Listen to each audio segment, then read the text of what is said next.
राजे राजे कई पहाड़ के भी हम रकाब थे। ਕਈ ਪਹਾੜੀ ਰਾਜੇ ਵੀ ਨਾਲ ਆ ਕੇ ਮੁਗਲਾਂ ਦੀ ਫੌਜ ਦੇ ਨਾਲ ਟਿੱਡੀ ਦਲ ਦੇ ਨਾਲ ਫਾਇਦਾ ਚੱਕਣ ਵਾਸਤੇ ਗੁਰੂ ਗੋਬਿੰਦ ਸਿੰਘ ਸਾਹਿਬ ਜੀ ਦੇ ਉੱਤੇ ਹਮਲਾ ਕਰਨ ਲਈ ਆਏ ਹੋਏ ਸਨ। ਭਾਵੇਂ ਉਹਨਾਂ ਨਾਲ ਗੁਰੂ ਗੋਬਿੰਦ ਸਿੰਘ ਸਾਹਿਬ ਜੀ ਦਾ ਕੋਈ ਵੈਰ ਨਹੀਂ ਸੀ। ਸਿੰਘੋਂ ਸੇ ਬਿਸਤ ਚੰਦ ਇਹ ਸ਼ਬ ਉਹ ਵੇਖੋ ਆਪ, ਸਿੰਘਾਂ ਦੇ ਚੜ੍ਹਦੀ ਕਲਾ ਦੇ ਨਾਲ ਇਹਨਾਂ ਨੂੰ ਚੰਗੀ ਤਰ੍ਹਾਂ ਵਾਕਫੀ ਸੀ ਕਿ ਸਿੰਘ ਕਿਸ ਤਰ੍ਹਾਂ ਦੀ ਫੌਜ ਹੈ। ਸਿੰਘ ਸਿੱਖੋਂ ਕੀ ਆਰਜ਼ੂ ਥੀ ਕਿ ਲੜਕੇ ਸ਼ਹੀਦ ਹੋ। ਇੱਥੇ ਵਹੀਦ ਲਿਖਿਆ, ਕੁਝ ਗਲਤੀਆਂ ਹੈ ਇਸ ਕਿਤਾਬ ਵਿੱਚ। ਕੱਲ ਤੋਂ ਕੋਸ਼ਿਸ਼ ਕਰਾਂਗਾ ਬਿਲਕੁਲ ਉਹ ਖੋਲੀਏ ਆਪਾਂ ਜਿੱਥੇ ਬਿਲकुल गलतियां ना हों। सिखों की आरजू थी कि लड़के शहीद हों, सतगुरु ये सोचते थे ना जाया मुरीद हों। सतगुरु चाहते सन चलो मुरीद मेरे शहीद ना हों, मेरे खालसा जिहड़ा है वो चढ़दी कला विच रहे।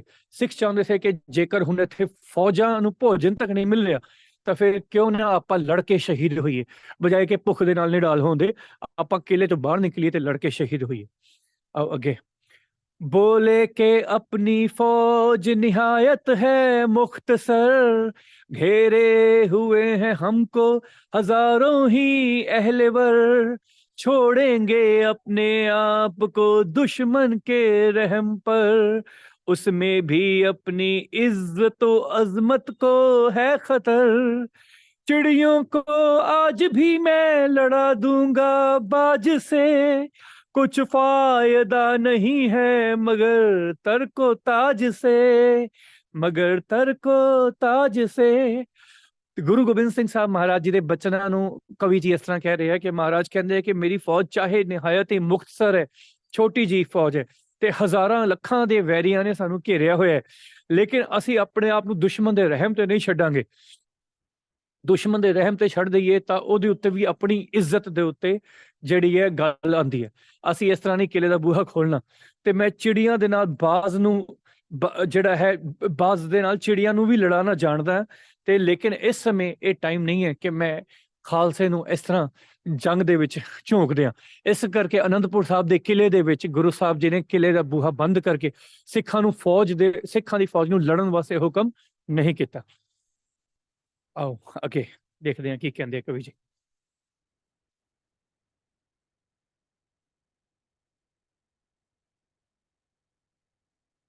दुनिया के लोग होते हैं पागल जुनून से, हम मुस्लिह जहां है गर्ज हमको दून से, क्या फायदा है हिंदू और मुस्लिम के खून से, बेहतर है इज्तनाब ही कारे ज़बून से, इतने में इत्तला हुई कासिद एक आया है, सरहिंद के नवाब का पैगाम लाया है।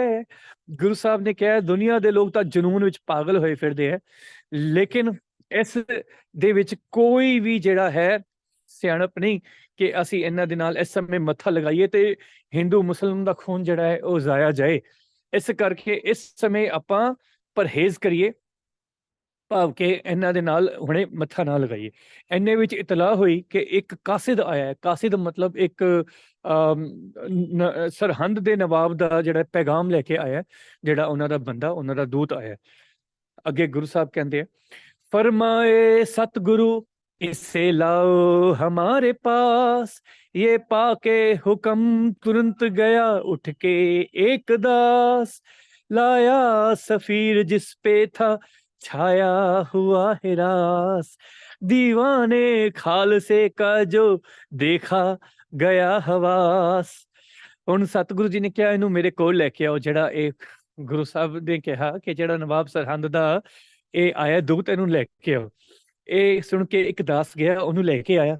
ਜਦੋਂ ਉਹ ਦੂਤ ਆਇਆ ਗੁਰੂ ਸਾਹਿਬ ਜੀ ਦੇ ਦਰਬਾਰ ਦੇ ਵਿੱਚ, ਦੀਵਾਨੇ ਖਾਲਸੇ ਦਾ ਜਦੋਂ ਜਲਾਲ ਦੇਖਿਆ ਤਾਂ ਉਹਦੇ ਹਵਾਸ ਉੜ ਗਏ, ਅੰਦਰੋਂ ਕੰਬਣ ਲੱਗਿਆ ਤੇ ਆ ਕੇ ਸਾਹਮਣੇ ਖੜਾ ਹੋ ਗਿਆ।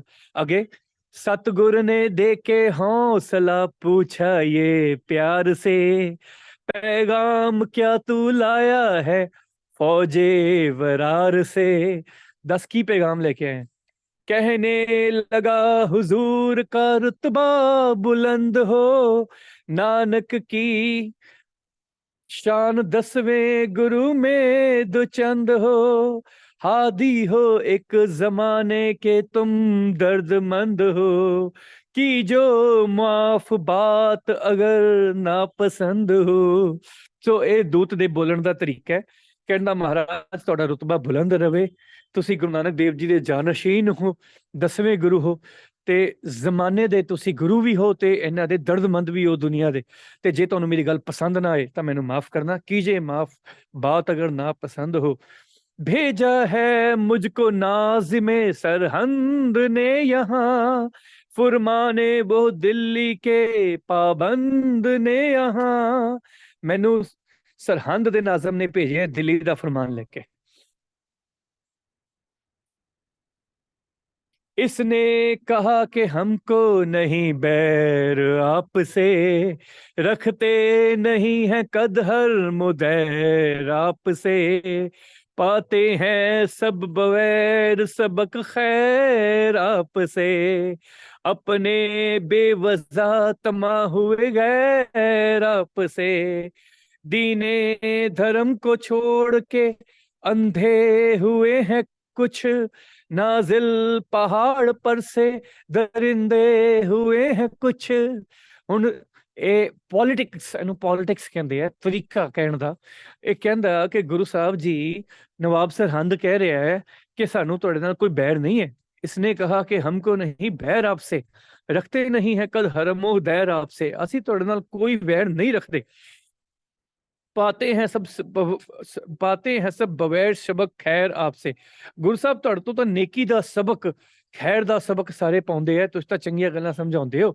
ਆਪਣੇ ਬੇਵਜ੍ਹਾ ਤਮਾ ਹੋਏ ਗੈਰ ਆਪਸੇ, ਸਤਿਗੁਰੂ ਜੀ ਤੁਹਾਡੇ ਆਪਣੇ ਹੀ ਜਿਹੜੇ ਰਾਜੇ, ਪਹਾੜੀ ਰਾਜੇ ਹੈ, ਹਿੰਦੂ ਧਰਮ ਦੇ ਪਹਾੜੀ ਰਾਜੇ ਹੈ, ਔਰ ਇਹ ਤੁਹਾਡੇ ਗੈਰ ਹੋ ਗਏ ਹੈ। दीने धर्म को छोड़ के अंधे हुए हैं कुछ, नाजिल पहाड़ पर से दरिंदे हुए हैं कुछ। गुरु साहब ਇਹ ਤਾਂ ਪਹਾੜਾਂ ਤੋਂ ਆ ਕੇ ਰਾਜੇ ਜਿਹੜੇ ਆ ਇਹ ਤੁਹਾਡੇ ਨਾਲ ਲੜਨ ਵਾਸਤੇ ਆ ਗਏ ਆ ਤੇ ਸਾਨੂੰ ਵੀ ਆਪਣੇ ਨਾਲ ਲੈ ਕੇ ਆਏ ਆ। ਛੋੜੋ ਆਨੰਦਪੁਰ ਇਹ ਸ਼ਾਹੀ ਮੁਕਾਮ ਹੈ। ਅੱਗੇ ਹੁਣ ਆਪਣੀ ਗੱਲ ਤੇ, ਅਸਲ ਗੱਲ ਤੇ ਆਂਦਾ ਹੈ। ਇਹ ਜਿਹੜਾ ਦੂਤ ਹੈ ਨਵਾਬ ਸਰਹੰਦ ਵਜ਼ੀਰ ਖਾਨ ਦਾ ਜਿਹੜਾ ਦੂਤ ਹੈ, ਇਹ ਕਹਿੰਦਾ छोड़ो आनंदपुर ये शाही मुकाम है, मखदूस इस जगह पे तुम्हारा कयाम है। आनंदपुर साहब छड़ दियो, ये तो शाही मुकाम है, ये तो बादशाह औरंगजेब की जगह है। मखदूस इस जगह पे तुम्हारा कयाम है, इत्थे रहना तो खतरे तो खाली नहीं है। फौजों से और कलाओं से क्या तुमको काम है, लड़ना ही जब नहीं तो ये क्यों धूमधाम है। कहना फौजां नाल की करना तुसी, ते लड़ना ही नहीं ते फिर तुसी क्यों है नहीं इन्ना जड़ा पसारा करके रखा हुआ है। खैर इसी में अपने कहे पे अमल करो, बेसूद हमदमों को ना नजले अजल करो। साडे कहे दी गल मान लो ਤੇ ਐਵੇਂ ਹੀ ਨਾ ਲੋਕਾਂ ਦੀ ਜਾਨ ਦੇ ਉੱਤੇ ਜਾਨ ਨਾਲ ਖੇਡਾਂ ਕਰੋ। दुनिया को हम दुनिया के हम तो दीन के तुम पातशाह हो। ਅਸੀਂ ਦੁਨੀਆ ਦੇ ਰਾਜੇ ਹਾਂ ਤੇ ਤੁਸੀਂ ਦੀਨ ਦੇ ਰਾਜੇ ਹੋ, ਤੁਸੀਂ ਧਰਮ ਦੇ ਰਾਜੇ ਹੋ। ਤੁਸੀਂ ਤਾਂ ਧਰਮ ਚਲਾਉਣ ਵਾਸਤੇ ਆਏ ਹੋ ਤੇ ਤੁਸੀਂ ਕੀ ਦੁਨੀਆ ਦੇ ਰਾਜਿਆਂ ਦੇ ਨਾਲ ਲੜਾਈ ਝਗੜਾ ਮੱਥਾ ਮਾਰਦੇ ਪਏ ਹੋ। ਇਹੋ ਜਿਹੀ ਗੱਲ ਕਹਿੰਦਾ। दुनिया के हम तो दीन के तुम पातशाह हो, आता नहीं यकीन तुम्हें दुनिया की चाह हो। ਸਾਨੂੰ ਵਿਸ਼ਵਾਸ ਨਹੀਂ ਹੋ ਰਿਹਾ ਕਿ ਤੁਹਾਨੂੰ ਰਾਜ ਭਾਗ ਦੀ ਲੋੜ ਹੈ, ਇਸ ਕਰਕੇ ਤੁਸੀਂ ਸਾਡੇ ਨਾਲ ਲੜਦੇ ਪਏ ਹੋ। ਤੁਹਾਨੂੰ ਅਨੰਦਪੁਰ ਸਾਹਿਬ ਦੀ ਕੀ ਲੋੜ ਹੈ? ਤੁਸੀਂ ਤਾਂ ਧਰਮ ਦੇ ਰਾਜੇ ਹੋ, ਤੁਸੀਂ ਇੱਥੋਂ ਜਾਓ ਅਨੰਦਪੁਰ ਸਾਹਿਬ ਛੱਡ ਕੇ। ਐਵੇਂ ਹੀ ਅਸੀਂ ਇੰਨੇ ਸਾਲ, ਇੰਨੇ ਮਹੀਨਿਆਂ ਤੋਂ ਘੇਰਾ ਪਾ ਕੇ ਬੈਠੇ ਹਾਂ ਕਿਲੇ ਦਾ, ਤੇ ਤੁਸੀਂ ਕਿਲੇ ਵਿੱਚ ਫੌਜਾਂ ਲਗਾ ਕੇ ਬੈਠੇ ਹੋ। ਤੁਸੀਂ ਤਾਂ ਧਰਮ ਦਾ ਉਪਦੇਸ਼ ਦੇਣ ਵਾਲੇ ਹੋ, ਤੁਸੀਂ ਅਨੰਦਪੁਰ ਸਾਹਿਬ ਛੱਡੋ। ਅਸੀਂ ਔਰੰਗਜ਼ੇਬ ਨੂੰ ਮੈਸੇਜ ਭੇਜੀਏ ਕਿ ਅਸੀਂ ਜਿੱਤ ਗਏ, ਅਸੀਂ ਅਨੰਦਪੁਰ ਸਾਹਿਬ ਖਾਲੀ ਕਰਾ ਲਿਆ, ਤੁਸੀਂ ਧਰਮ ਦਾ ਪ੍ਰਚਾਰ ਕਰੋ, ਜਾਓ। ਤੁਸੀਂ ਤਾਂ ਧਰਮ ਦੇ ਪਾਤਸ਼ਾਹ ਹੋ ਤੇ ਅਸੀਂ ਦੁਨੀਆ ਦੇ ਰਾਜੇ ਹਾਂ, ਅਸੀਂ ਤਾਂ ਰਾਜ ਕਰਨ ਵਾਸਤੇ ਆਏ ਹੀ ਹਾਂ। ਸੋ ਇਸ ਤਰ੍ਹਾਂ ਦੀਆਂ ਗੱਲਾਂ ਉਹ ਜਿਹੜਾ ਹੈ दूत वो आके कर रहे हैं। दुनिया के हम तो दीन के तुम पातशाह हो, आता नहीं यकीन तुम्हें दुनिया की चाह हो। सानू विश्वास नहीं होता कि तुहानू दुनिया दी इन्नी चाह है कि तुसी इस जमीन दे टुकड़े वास्ते लड़दे पे हो। सतगुर के पास किस लिए फौजो सिपाह हो। सतगुरु दे कोल, सच्चे गुरु दे कोल फौजां दी की लोड़ है, सिपाहियां दी की लोड़ है। नानक के जानशीन को क्यों हुब्बे जाह हो। जो नानक गुरु नानक देव जी दा जानशीन है, ਉਹਨੂੰ ਰੁਤਬੇ ਦੀ ਤੇ ਕੀ ਚਾਹ ਹੋਵੇ, ਰੁਤਬੇ ਦੇ ਨਾਲ ਕੀ ਪਿਆਰ ਹੋਵੇ। सिंहों को साथ लेके यहां से सिधारिए, वाहेगुरु की फतेह का नारा पुकारिए। ਸਿੰਘਾਂ ਨੂੰ ਲੈ ਕੇ ਇੱਥੋਂ ਨਿਕਲੋ ਤੇ ਵਾਹਿਗੁਰੂ ਜੀ ਕਾ ਖਾਲਸਾ ਤੇ ਵਾਹਿਗੁਰੂ ਜੀ ਕੀ ਫਤਿਹ ਦਾ ਨਾਰਾ ਜਿਹੜਾ ਹੈ ਤੁਸੀਂ ਬੁਲੰਦ ਕਰੋ ਤੇ ਤੁਸੀਂ ਇਹ ਜਗ੍ਹਾ ਖਾਲੀ ਕਰ ਦਿਓ। ਅੱਗੇ, पैगाम सुन के सतगुरु खामोश हो गए, पैगाम सुन के सतगुरु खामोश हो गए, पैदा तबीयतों में मगर जोश हो गए, दर पे निकलने के सितम कोश हो गए, जाते हैं हम तो बोलेंगे रुपोश हो गए, ललकारे फौज से किले से निकल चलो, दुश्मन से होशियार रहो और संभल चलो। हुण गुरु साहब जी ने इत्थे खामोश हो गए ते तबीयत दे विच जोश दे एक उबाला खाया ते ਇਹ ਕਿਹਾ ਕਿ ਇਹਨੂੰ ਇਹਦਾ ਦਸੀਏ ਕਿ ਇਹ ਬੋਲ ਕੀ ਰਹੇ। ਪਰ ਫਿਰ ਗੁਰੂ ਸਾਹਿਬ ਜੀ ਨੇ ਕਿਹਾ ਕਿ ਇਸ ਸਮੇਂ ਇਹਨਾਂ ਨੂੰ ਇਹ ਗੱਲ ਦੱਸਣ ਦੀ ਜ਼ਰੂਰਤ ਨਹੀਂ ਹੈ। ਜੇ ਅਸੀਂ ਇੱਥੇ ਚੁੱਪ ਕਰਕੇ ਨਿਕਲ ਜਾਵਾਂਗੇ ਤਾਂ ਲੋਕ ਕਹਿਣਗੇ ਕਿ ਇਹ ਤਾਂ ਦੌੜ ਗਏ।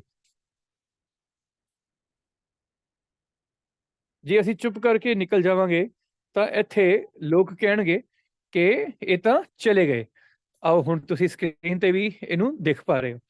पैगाम सुन के सतगुरु खामोश हो गए, पैदा तबीयतों में मगर जोश हो गए, दर पे निकालने के सितम कोश हो गए, जाते हैं हम तो बोलेंगे रुपोश हो गए, ललकारे फौज के किले से निकल चलो, दुश्मन से होशियार रहो और संभल चलो। फिर ललकार के जावांगे फौज नू कि इत्थे निकलांगे भी ते दुश्मन तो तुसी होशियार रहना है ते संभल के चलना है ते असी ललकारे दे नाल निकलांगे, इत्थों छुप के नहीं निकलांगे। हाँ जी, अगला दिखाओ 11वां। बेवजह हम तो खुद नहीं चाहते कि जंग हो, उससे लड़ेंगे लड़ने की जिसमें उमंग हो, ठोकर से फेंक देंगे जो रस्ते में संग हो, सर इसका काट लेंगे कहा जिसने तंग हो, खुरेजी वरना खलक की कब हमको भाती है, शेरों की फौज कह दे तू कासिद के जाती है। गुरु साहब कहते कासिद नू, कासिद मतलब दूत, दूत ਨੂੰ ਕਹਿੰਦੇ ਬੇਵਜ੍ਹਾ ਤਾਂ ਅਸੀਂ ਵੀ ਨਹੀਂ ਚਾਹੁੰਦੇ ਕਿ ਜੰਗ ਹੋਵੇ, ਅਸੀਂ ਉਹਦੇ ਨਾਲ ਲੜਾਂਗੇ ਜਿਹਦੇ ਵਿੱਚ ਲੜਨ ਦੀ ਉਮੰਗ ਹੋਵੇ। ਹਾਲਾਂਕਿ ਧੰਨ ਗੁਰੂ ਗੋਬਿੰਦ ਸਿੰਘ ਸਾਹਿਬ ਸਭ ਜਾਣਦੇ ਆ ਇਹ ਅੰਦਰ ਦੀ ਖੇਡ ਕੀ ਚੱਲਦੀ ਪਈ ਹੈ, ਪਰ ਗੁਰੂ ਸਾਹਿਬ ਉਸ ਵੇਲੇ ਦਾ ਸਮਾਂ ਦੇਖ ਕੇ ਇਹ ਫੈਸਲਾ ਲੈਂਦੇ ਆ ਕਿਉਂਕਿ ਅੰਦਰ ਸਿੰਘ ਵੀ ਜਿਹੜੇ ਹੈ ਉਹ ਬਗੈਰ ਭੋਜਨ ਦੇ ਨਿਢਾਲ ਹੋ ਰਹੇ ਹੈ ਔਰ ਉਹ ਚਾਹੁੰਦੇ ਹੈ ਔਰ ਮਾਤਾ ਗੁਜਰੀ ਤੋਂ ਵੀ ਬਾਰ-ਬਾਰ ਅਖਵਾਉਂਦੇ ਆ ਧੰਨ ਗੁਰੂ ਗੋਬਿੰਦ ਸਿੰਘ ਸਾਹਿਬ ਜੀ ਨੂੰ ਕਿ ਇੱਥੋਂ ਅਸੀਂ ਨਿਕਲ ਚਲੀਏ। ਹੁਣ ਜਦੋਂ ਇਹੀ ਉਧਰੋਂ ਬਾਹਰੋਂ ਵੀ ਇਹ ਦੁਖੀ ਹੋ ਕੇ ਬੈਠੇ ਹੈ, ਫੌਜ ਦਾ ਘੇਰਾ ਪਾ ਕੇ बैठे है कई महीनों तो नवाब सरहंद ते नवाब लाहौर ते इन्हां लोकां ने गुरु साहब जी नूं जदों आप बेनती करके भेजिया है कि तुसीं इत्थों चुप करके निकल जाओ, असीं तुहानूं कुछ नहीं कहांगे, इन्हां ने कि असीं दस के जावांगे ते असीं इत्थे आराम नाल निकलांगे, असीं भी नहीं चाहते कि असीं किस नाल जंग करिए। ते गुरु देखो पंक्तियां की कहंदा कवि इत्थे, ठोकर से फेंक देंगे जो रस्ते में संग हो, मतलब जे रस्ते विच कोई आया पत्थर बन के साडे ते असी जिवें पत्थर नूं ठोकर मारी दी है उस तरह सुट देंगे, सिर इसका काट लेंगे कहा जिसने तंग हो, जिन्हों साडे उत्थों लंघण नाल प्रॉब्लम होएगी उहदा सिर कट लवांगे, खुरेजी वरना खलक की कब हमको भाती है, सानू खून जिहड़ा है वगाउणा सानू भी नहीं चंगा लगदा, शेरों की फौज कह दो तू कासिद के जाती है, शेरां दी फौज जान लगी है, जा तू जाके कह दे अपने जिहड़ा है नवाब नूं। हुण 12वां अध्याय जिहड़ा मशहूर है कि पाए गदा लंग भी नहीं, आप अपने लिए खुदा की जमी तंग भी नहीं, लोगों से हमको आरज़ुए जंग भी नहीं, वरना कोई दलेरी में पासंग भी नहीं, मजबूर हो गए तो लड़ाई दिखाएंगे, फिर तेगो खालसा की सफाई दिखाएंगे। हुण गुरु गोबिंद सिंह साहब महाराज कहते हैं मशहूर है कि पाए गदा लंग भी नहीं, ਇਹ ਪਤਾ, ਇਹ ਗੱਲ ਸਭ ਨੂੰ ਪਤਾ, ਇਹ ਗੱਲ ਮਸ਼ਹੂਰ ਹੈ ਕਿ ਜਿਹੜਾ ਫਕੀਰ ਹੈ ਨਾ, ਫਕੀਰ ਉਹਦੇ ਕੋਲ ਉਹ ਤਾਕਤਵਰ ਹੁੰਦਾ, ਉਹ ਲੰਗੜਾ ਨਹੀਂ ਹੁੰਦਾ। ਆਪਣੇ ਲਈ ਖੁਦਾ ਕੀ ਜ਼ਮੀਨ ਤੰਗ ਵੀ ਨਹੀਂ, ਪਰ ਸਾਡੇ ਕੋਲ ਖੁਦਾ ਦੀ ਜ਼ਮੀਨ ਜਿਹੜੀ ਹੈ ਤੰਗ ਵੀ ਨਹੀਂ, ਜੇ ਇੱਥੋਂ ਚਲੇ ਜਾਵਾਂਗੇ ਤਾਂ ਹੋਰ ਕਿਤੇ ਜਾ ਕੇ ਡੇਰਾ ਲਗਾ ਲਾਂਗੇ। ਲੋਗੋਂ ਸੇ ਹਮਕੋ ਆਰਜ਼ੂਏ ਜੰਗ ਵੀ ਨਹੀਂ, ਸਾਨੂੰ ਵੀ ਇਸ ਤਰ੍ਹਾਂ ਜੰਗ ਦੀ ਕੋਈ ਆਰਜ਼ੂ ਨਹੀਂ ਹੈ, नहीं तो दलेरी विच साडे विचों भी कोई डरपोक नहीं है, वरना कई दलेरी में पासंग भी नहीं, मजबूर हो गए तो लड़ाई दिखाएंगे, फिर तेगो खालसा की सफाई दिखाएंगे। जे मजबूर हो गए धन गुरु गोबिंद सिंह साहब महाराज कहते फिर असी खालसा नूं हुक्म कर देंगे, किरपाना कढ लो ते इन्हां नूं किरपाना दा लिशकारा दिखाओ, इन्हां नूं दिखाओ कि खालसे दे विच की ताकत है ते खालसा की कर सकता है। हाँ जी, अगला 12:15 बज रहे हैं, 10:15 बज रहे हैं, सॉरी। तो अखीरला पढ़ के 13वां ते निकल इत्थे हुण समाप्ति करते हैं। देखा उदू ने कला मिलेगा न जोर से, बिफरेंगे और शेर शगालों के शोर से, बीक बीका न बांका न बाल होगा सुलेमा के मोर से, वाकिफ थे सतगुरु दिले आदा के चोर से, मिलकर दुआ करेंगे ये वादे, मिलके दगा करेंगे थे, दगा सीखा जी, मिलके दगा करेंगे ये वादे के रंग में, समझेंगे हम भी क्या हुआ मैदाने जंग में। तो गुरु साहब ने कहते हैं कि गुरु साहब ਨੂੰ सब पता सी, देखा उदू ने कला मिलेगा ना जोर से, किला मिलेगा ना जोर से। सो उदू मतलब दुश्मन, ਦੁਸ਼ਮਣਾਂ ਨੂੰ, ਮੁਗਲਾਂ ਨੂੰ ਇਸ ਗੱਲ ਦਾ ਪਤਾ ਸੀ ਕਿ ਜ਼ੋਰ ਜ਼ਬਰਦਸਤੀ ਨਾਲ ਤਾਂ ਅਸੀਂ ਕਿਲਾ ਜਿੱਤ ਨਹੀਂ ਸਕਦੇ, ਅਸੀਂ ਗੁਰੂ ਗੋਬਿੰਦ ਸਿੰਘ ਸਾਹਿਬ ਜੀ ਨੂੰ ਕਿਲੇ ਚੋਂ ਬਾਹਰ ਨਹੀਂ ਕੱਢ ਸਕਦੇ। ਕਈ ਮਹੀਨੇ ਹੋ ਗਏ ਇੱਥੇ ਬੈਠਿਆ ਹੋਇਆ, ਤੇ ਹੁਣ ਠੰਡ ਦਾ ਟਾਈਮ ਆ ਗਿਆ, ਤੇ ਠੰਡ ਦੇ ਵਿੱਚ ਵੀ ਮੀਂਹ ਵੀ ਵਰਦਾ ਹੁੰਦਾ, ਤੇ ਅਸੀਂ ਕਿਲੇ ਦੇ ਬਾਹਰ ਬੈਠੇ ਹੁੰਦੇ ਆ, ਤੇ ਸਾਡੇ ਫੌਜੀ ਵੀ ਤੰਗ ਆ ਚੁੱਕੇ ਹੈ, ਤੇ ਉਹ ਵੀ ਸਾਡੀ ਗੱਲ ਹੁਣ ਨਹੀਂ ਮੰਨਦੇ। ਤੇ ਹੁਣ ਇਹ ਕਹਿ ਰਹੇ ਆ ਬਿਫਰੇਂਗੇ ਔਰ ਸ਼ੇਰ ਸ਼ਗਾਲੋਂ ਕੇ ਸ਼ੋਰ ਸੇ, ਸ਼ਗਾਲ ਕਹਿੰਦੇ ਆ ਸਿਆਰ ਨੂੰ। ਤੇ ਜੇਕਰ ਜੇਕਰ ਸ਼ੇਰ ਦੇ ਸਾਹਮਣੇ ਸਿਆਰਾਂ ਨੇ, ਮਤਲਬ ਜਿਹੜੇ ਭੇੜੀਏ ਹੁੰਦੇ ਆ ਜਾਂ ਗਿੱਦੜਾਂ ਨੇ ਆਪਣਾ ਰੌਲਾ ਪਾਇਆ, ਤੇ ਸ਼ੇਰ ਹੋਰ ਬਿਫਰ ਜਾਣਗੇ, ਸ਼ੇਰ ਹੋਰ ਗਰਜ ਕੇ ਇਹਨਾਂ ਗਿੱਦੜਾਂ ਦੇ ਉੱਤੇ ਟੁੱਟ ਪੈਣਗੇ। ਇਸ ਕਰਕੇ ਅਸੀਂ ਇੱਥੋਂ ਇਹਨਾਂ ਨੂੰ ਕੱਢਣ ਦਾ ਇਹ ਤਰੀਕਾ ਵਰਤਿਆ ਹੈ। ਤੋ ਇਹ ਕਹਿਣਾ ਚਾਹੁੰਦੇ ਆ ਕਿ ਜਿਹੜਾ ਸੁਲੇਮਾਨ ਸੀ ਨਾ, ਇਹ ਬੜਾ ਬਹਾਦਰ ਸੀ, ਹਜ਼ਰਤ ਸੁਲੇਮਾਨ। ਕਹਿੰਦੇ ਬਾਂਕਾ ਨਾ ਬਾਲ ਹੋਗਾ ਸੁਲੇਮਾਨ ਕਾ ਮੋਰ ਸੇ, ਮੋਰ ਮਤਲਬ ਕੀੜੀ, ਕੀੜੀ ਦੇ ਨਾਲ ਕਿਤੇ ਸੁਲੇਮਾਨ ਦਾ ਬਾਲ ਬਿੰਗਾ ਹੋਏਗਾ, ਅਸੀਂ ਕੀੜੀ ਵਰਗੇ ਆ।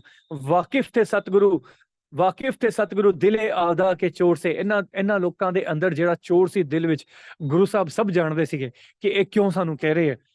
ਮਿਲकर दगा करेंगे ये वादे के रंग में, ਹੁਣ ਤਾਂ ਵਾਦਾ ਕਰ ਰਹੇ ਹੈ ਕਿ ਜਦੋਂ ਅਸੀਂ ਬਾਹਰ ਨਿਕਲੀਏ ਤੇ ਸ਼ਾਂਤੀ ਰੱਖਣਗੇ, ਪਰ ਜਦੋਂ ਅਸੀਂ ਬਾਹਰ ਨਿਕਲਣਾ ਇਹਨਾਂ ਨੇ ਦਗਾ ਕਰਨੀ ਹੀ ਕਰਨੀ ਹੈ। ਇੱਥੇ ਦੁਆ ਲਿਖਿਆ ਹੈ, ਥੋੜਾ ਜਿਹਾ ਮਿਸਪ੍ਰਿੰਟਿੰਗ ਹੈ। मिलके दगा करेंगे ये वादे के रंग में, समझेंगे हम भी क्या हुआ मैदान जंग में। ਜਦੋਂ ਇਹਨਾਂ ਨੇ ਫਿਰ ਦਗਾ ਕਰਨੀ ਹੈ, ਉਦੋਂ ਮੈਦਾਨ ਜੰਗ ਦੇ ਵਿੱਚ ਅਸੀਂ ਦੇਖਾਂਗੇ ਫਿਰ ਇਹਨਾਂ ਨਾਲ ਕਿਸ ਤਰ੍ਹਾਂ ਦੋ ਹੱਥ ਕਰਨੇ ਆ। ਉਸ ਸਮੇਂ ਫਿਰ ਅਸੀਂ ਵੀ ਇਹਨਾਂ ਨੂੰ ਖਾਲਸੇ ਦੀ ਤਾਕਤ ਦਾ ਇੱਕ ਨਮੂਨਾ ਦਿਖਾਵਾਂਗੇ। ਸੋ ਇੱਥੇ ਸਮਾਪਤੀ ਕਰਦੇ ਹਾਂ। ਬੇਅੰਤ ਭੁੱਲਾਂ ਚੁੱਕਾਂ ਦੀ ਖਿਮਾ। ਇਸ ਪ੍ਰਸੰਗ ਨੂੰ ਹੁਣ ਕੰਟੀਨਿਊ ਰੱਖਾਂਗੇ। ਪਹਿਲਾਂ ਅਸੀਂ ਵੱਡੇ ਸਾਹਿਬਜ਼ਾਦਿਆਂ ਦੀ ਸ਼ਹਾਦਤ ਅਤੇ ਫਿਰ ਛੋਟੇ ਸਾਹਿਬਜ਼ਾਦਿਆਂ ਦੀ, ਜਾਂ ਜਿਸ ਤਰ੍ਹਾਂ ਗੁਰੂ ਸਾਹਿਬ ਚਾਹਣ ਛੋਟੇ ਸਾਹਿਬਜ਼ਾਦਿਆਂ ਦੀ ਪਹਿਲਾਂ ਕਰ ਲਾਂਗੇ। ਤੋ ਆਓ ਕਰੋ ਕਿਰਪਾ। ਇੱਥੇ ਹੀ ਸਮਾਪਤੀ ਹੈ ਜੀ।